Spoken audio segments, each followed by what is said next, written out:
Hola, mi nombre es Luisa Nao y hoy vengo a exponerles sobre los medios de contraste. ¿Qué son los medios de contraste radiológicos? Los medios de contraste radiológicos son sustancias que se utilizan en ciertas pruebas de diagnóstico, como las radiografías, las tomografías computarizadas, resonancias magnéticas y angiografías. Estos medios de contraste se inyectan en el cuerpo o se ingieren por vía oral y su propósito es mejorar la calidad de las imágenes que se toman durante la prueba. Los medios de contraste radiológicos pueden ser líquidos como soluciones acuosas o en forma de gales o pastillas. Estos medios contienen sustancias que son fácilmente detectables por los equipos de imágenes médicas, lo que les permite a los radiólogos obtener imágenes más detalladas de los tejidos, órganos o vasos sanguíneos.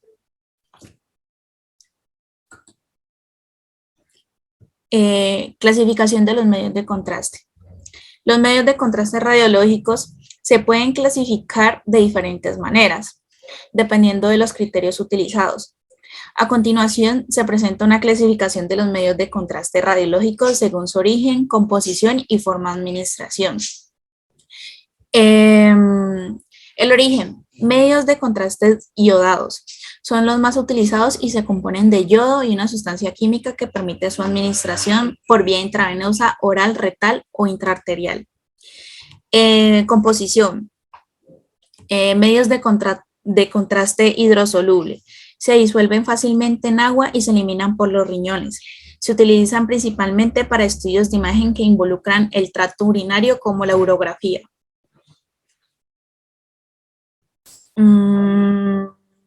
Composición. Sí, ya lo leí. Medios de contraste liposolubles. Se disuelven en grasas y se utilizan principalmente en estudios de imagen que involucran el tracto gastrointestinal, como la enterografía. Formas de administración. Medios de contraste intravenoso. Se administran por vía intravenosa y se utilizan principalmente para estudios de imagen que involucran órganos internos, vasos sanguíneos y tejidos blandos. Medios de contraste orales. Se administran por vía oral y se utilizan principalmente por estudios de imagen que involucran el tracto gastrointestinal. Medios de contraste rectales se administran por vía rectal y se utilizan principalmente para estudios de imagen que involucran el recto y el colon. Medios de contraste intraarteriales. Se administran directamente en una arteria y se utilizan principalmente para estudios de imagen que involucran los vasos sanguíneos y el corazón. Hola, buenas noches. Mi nombre es Darrington Alexander y el tema que nos corresponde es medios de contraste. El tema que vamos a poner es sobre las vías de administración de medios de contraste. Como también conocido como agente de material de contrastes, esta sustancia se administra en el cuerpo internamente para mejorar las fotografías obtenidas de rayos X, tomografía axial, computarizada y resonancia magnética nuclear.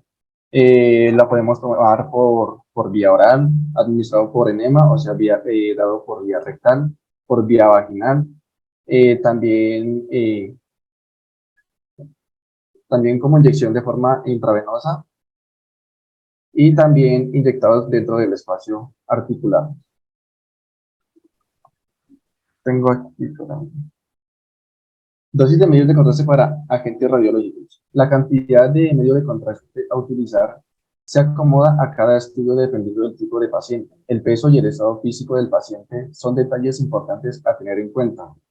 La prednisolona de 30 miligramos por vía oral o metilprednisona de 32 miligramos se divide en dos dosis. La primera dosis de 6 a 12 horas antes del examen y la segunda dosis de 2 horas antes del examen. También tenemos el yodado de rayos X, de TAC y tomografía y de resonancia magnética. Reacciones adversas a medios de contraste. Esto se puede presentar como el dolor de cabeza, picazón, colores subidos de tono, irritación en la piel o urticaria, reacciones moderadas que incluyen irritación severa a la piel o urticaria, Sibilaciones cuando escuchamos un pitido en nuestro oído, ritmos cardíacos anormales, presión sanguínea de alta o baja, falta de alimento o dificultad para respirar, cambios leves en el pulso a la presión arterial y dificultad respiratoria, arritmia con bradicardia y puede quedar en shock. Bueno, a continuación le voy a dar el paso a mi siguiente compañera. Listo. Listo. Continuando lo que dijo mi compañero Alexander, los tratamientos y reacciones adversas a medios de contraste son las siguientes. Pueden ser leves, pueden ser moderadas o pueden ser graves.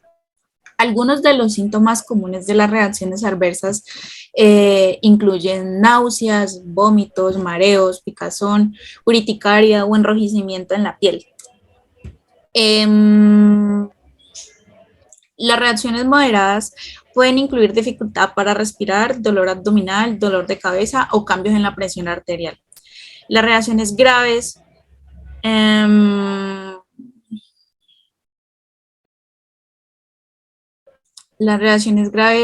pueden incluir un choque anafilático, convulsiones o paro cardíaco. Si se produce una reacción adversa a un medio de contraste, es importante buscar atención médica de inmediato. El tratamiento para una reacción adversa dependerá de la gravedad de la misma. A continuación, se presentan algunos tratamientos que pueden ser utilizados en caso de reacción adversa a los medios de contraste. Reacciones leves.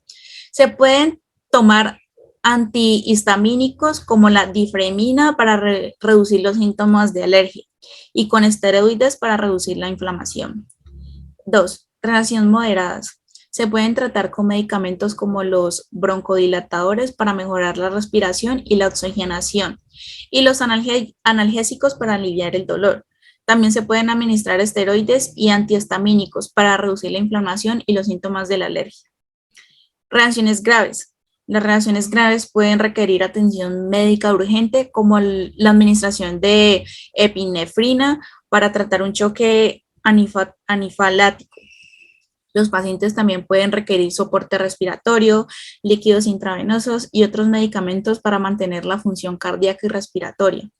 En resumen, el tratamiento para las reacciones adversas a los medios de contraste dependerá de la gravedad de la reacción y puede incluir medicamentos como antihistamínicos, esteroides y broncodilatadores. En los casos más graves, se puede requerir atención médica urgente y soporte vital para mantener la función respiratoria y cardíaca. Siempre es importante buscar atención médica inmediata si se sospecha una reacción adversa a un medio de contraste. Cordial saludo, mi nombre es Karen Alejandra Bermúdez Pinto, soy estudiante de Tecnología en Radiología e Imágenes Diagnósticas y hoy voy a exponer sobre los siguientes puntos, contraindicaciones para el uso de medios de contraste. Nos encontramos con que la única contraindicación absoluta para el uso de medios de contraste yodado por vía endovascular es la reacción previa severa al contraste yodado endovenoso, alteración cardiovascular que puede comprometer la vida y que se manifiesta por hipotensión, hipoxia, edema laringeo, broncoespasmo severo, entre otros. Contradicciones relativas. Tenemos que en tanto las contradicciones relativas son aquellas que otorgan un riesgo mayor a la población general, por lo general un sustrato que podría potenciar una reacción tipo alérgica al medio de contraste yodado, o bien la presencia del medio de contraste yodado en la sangre podría gatillar una condensación en una enfermedad previa.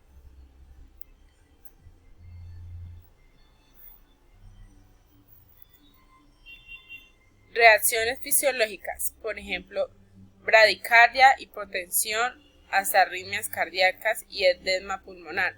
La ansiedad y el miedo están asociados a este tipo de reacciones, dado que determina un estado fisiológico predisponente con exacerbaciones de la reacción fisiológica, taquicardia, liberación y hasta histamia, disnea, entre otros.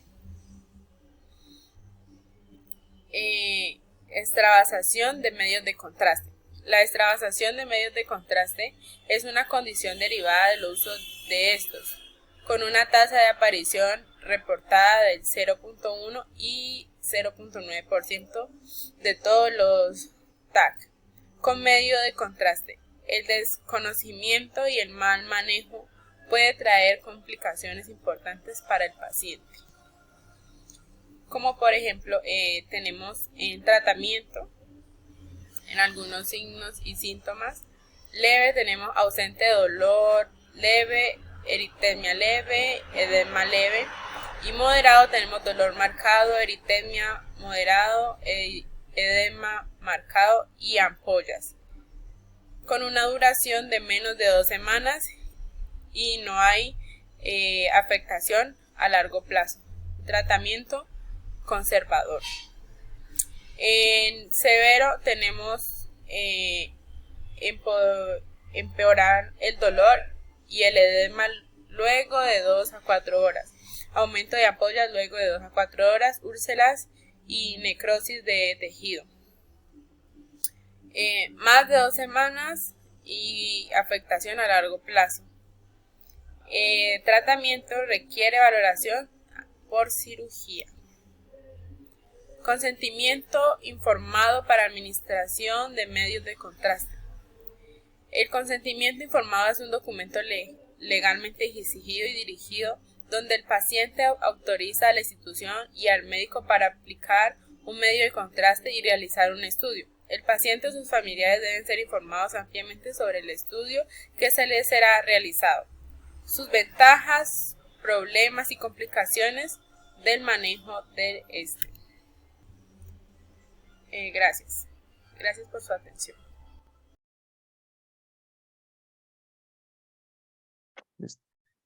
Ahora el tema que vamos a exponer es conceptos básicos de enfermería para la labor. La técnica aséptica. Es la técnica aséptica la que constituye con un conjunto de procedimientos y actividades que se realizan antes y después de un procedimiento con el fin de disminuir el mínimo de posibilidades de contaminaciones microbianas durante la atención de pacientes. Los procedimientos que componen la técnica aséptica es el lavado quirúrgico de manos, el uso de barreras físicas, uso de materiales estériles, limpieza y desinfección de la piel, mantenimiento de un ambiente más seguro. ¿Cuáles son estos? La descontaminación, por ejemplo, es un proceso en el cual se reducen los microorganismos con el fin de disminuir riesgos de infección. La limpieza es el proceso mediante el cual se eliminan materiales extraños y agentes biológicos superficiales. En la desinfección es un proceso químico o físico mediante el cual se eliminan microorganismos. En la esterilización es un procedimiento mediante el cual se destruye y eliminan microorganismos patógenos.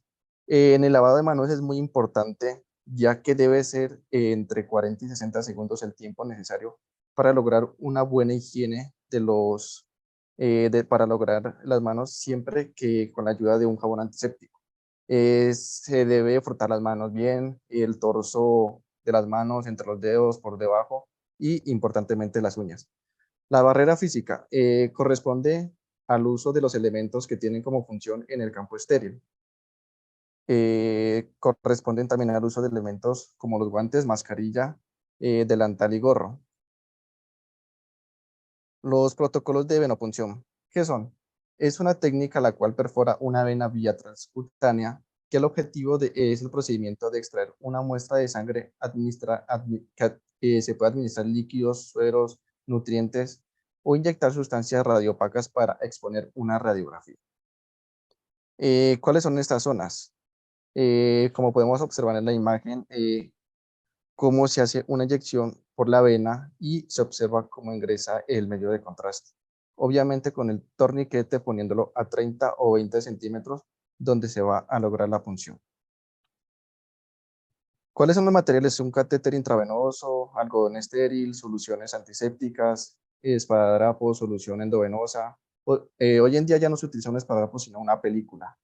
Guantes y torniquetes, tijera, bolsa para desechos, buterol, guardia, solución antiséptica y una bandeja.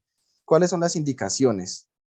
Se debe seleccionar la vena con un buen flujo sanguíneo. Se debe valorar la actividad del paciente, si está agitado, si está alterado o si está con un nivel de conciencia. Comprobar si hay posible alergia con alguno de los materiales que se van a utilizar. Verificar la orden médica y alistar los equipos médicos necesarios. Listo. Entonces, tipos de catéter o yelcos utilizados en los procedimientos de radiología. Con esto yo pensé, la verdad, estoy un poquito equivocada, yo pensé que los mismos que se utilizaban en enfermería eran los mismos que se iban a utilizar en radiología y fue un poquito difícil encontrarlos, pero al final de todo pueden encontrar cuáles son los adecuados para este tipo de procedimientos. Se utilizan varios tipos de catéter o yelcos, dependiendo del propósito y la ubicación del procedimiento. Algunos de los tipos más comunes de catéteres utilizados en radiología son catéteres periféricos, también conocidos como catéter de acceso venoso periférico. Se utilizan para la administración de líquidos, medicamentos y medios de contraste intravenosos. Los catéteres periféricos se insertan en una vena periférica, generalmente en la mano o en el brazo, y se usan para procedimientos de corta duración. Catéteres centrales. Se utilizan para procedimientos que requieren acceso a venas centrales, como la administración de quimioterapia, nutrición parental o diálisis. Los catéteres centrales se insertan en una vena central, como la vena yugular o la vena subclavia, y pueden permanecer en su lugar durante varias semanas o meses. Catéteres de drenaje. Se utilizan para drenar líquidos como la bilis o el líquido cefalorraquídeo de una cavidad corporal. Los catéteres de drenaje pueden ser percutáneos o quirúrgicos y se insertan en el cuerpo a través de una incisión o una punción. Catéteres de embolización. Se utilizan para bloquear o reducir el flujo de sangre a partir del cuerpo, como un tumor o una malformación vascular. Los catéteres de embolización se insertan en una arteria y se utilizan para administrar agentes de embolización, como partículas o espuma que obstruyen la arteria y reducen el flujo de sangre. Catéteres de nefrostomía. Se utilizan para drenar la orina de los riñones cuando los uréteres están bloqueados o dañados. Los catéteres de nefrostomía se insertan a través de la piel y el riñón y se utilizan para drenar la orina a una bolsa externa o el sistema de drenaje del paciente. Es importante que el radiólogo o el médico que realice el procedimiento de radiología elija el tipo de catéter adecuado para el paciente y el procedimiento específico y que sigan las pautas de esterilización y seguridad para minimizar el riesgo de infección o complicaciones. Continuando. Protocolo de enemas retales. Aquí lo que les estoy presentando pues está el protocolo, todo lo que surge para hacer los enemas retales, pero ya les voy a explicar un poco más. Los enemas retales son procedimientos médicos que se utilizan para limpiar el colon o administrar medicamentos a través del recto. A continuación se presenta el protocolo general de enemas retales. Primero se prepara el equipo. Se necesita un enema rectal, guantes estériles, toallas o papel higiénico, solución salina o medicamento, lubricante y un recipiente para desechar los suministros utilizados. También se prepara el paciente. El paciente debe acostarse sobre su lado izquierdo con las rodillas dobladas hacia el pecho y las nalgas expuestas. Se puede colocar una toalla o una almohada debajo del paciente para mayor comodidad. Siguiente paso, se prepara el enema. Se debe llevar el enema con solución salina o medicamento según las instrucciones del médico. El enema debe estar a temperatura ambiente para evitar quemaduras o malestar. Siguiente paso, se lubrica. Se debe echar lubricante al extremo del enema y alrededor del ano del paciente para facilitar la inserción. Siguiente paso es la inserción del enema. El extremo del enema debe ser insertado al recto del paciente. Se debe liberar la solución salina o el medicamento lentamente, permitiendo que el paciente se acostumbre a la sensación. Si el paciente experimenta malestar o dolor, se debe detener el proceso y evaluar la situación. Siguiente paso, retención del enema. El paciente debe retener la solución salina o el medicamento durante el tiempo recomendado por el médico. generalmente de 5 a 15 minutos. El paciente puede cambiar de posición para ayudar a la distribución de la solución salina o el medicamento del colon. Siguiente paso, expulsión del enema. Después del tiempo recomendado, el paciente debe ir al baño para expulsar la solución salina o el medicamento. Se debe proporcionar papel higiénico, toallas para limpieza y la comodidad del paciente. Es importante seguir las instrucciones del médico o del radiólogo en cuanto a la cantidad de solución salina o medicamento que se debe administrar, el tiempo de retención y cualquier otra precaución o instrucción específica para el paciente. Además, se deben seguir las pautas de higiene y esterilización para evitar infecciones y garantizar la seguridad del paciente. Protocolos básicos de enfermería. Tenemos protocolo de colocación de la sonda de fluido. Número 1, verificar la orden médica. Número 2, informar al paciente de lo que se le va a realizar. Número 3, ofrecemos que antes de proceder a la colocación del enema puede orinar. 4, proporcionar un lugar que contribuya a la intimidad y tranquilidad. 5, colocar al paciente de cúbito lateral izquierdo con las piernas semiflexionadas. 6, proteger la cama de posibles fugas. 7, lubricar la sonda rectal e ir introduciendo lentamente, dejando pasar el preparado. Introducimos el contenido de preparado con fluidos de 100 a 200 mililitros, pisando la sonda entre flujo y flujo. Una vez finalizada, indique el tiempo de retención, el aseo donde debe acudir, proporcionalmente el material que precise para su higiene. 9. En caso de paciente gerontológico, le colocaremos pañal y lo dejaremos cerca del control de enfermería para vigilarlo una vez finalizada la técnica. 10. Anotar el registro, la técnica y las observaciones si las hay, así como la finalidad del enema se ha llevado a cabo siendo efectivo. Muchas gracias.